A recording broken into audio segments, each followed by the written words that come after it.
gagawin para maganda ang kakalabsan ng ating gagawin pot. Pag hindi po kasi siya na center, we cannot shape it the way we want it. So, first and foremost, kailangan po natin siyang i-center.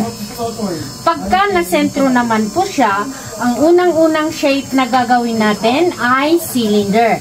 Cylinder po at cylinder ang nauuna bago natin siya i-shape to another shape. So, para gawin naman po ang cylinder, lagyan natin siya ng butas sa pinaka-center, and then from there, we are going to pull the clay up.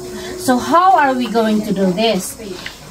Iko-compress natin sa ilalim, and then we slide our fingers up to the top. Ulitin natin para tumaas pa siya. Compress dito sa ilalim, and then we slide our fingers up to the top. To the top. So, ito na po ang ating cylinder.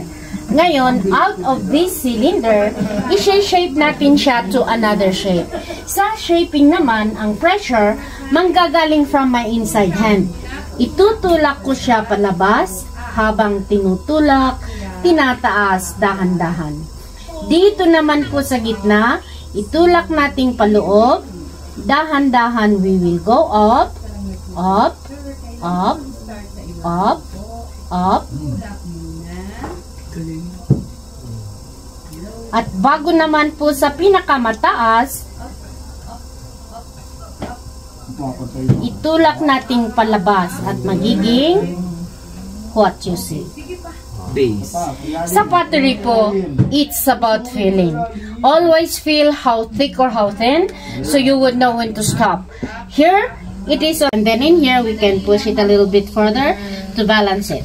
And then in here, pwede pa po natin siyang i-push inwards para magiging distinctive ang neck.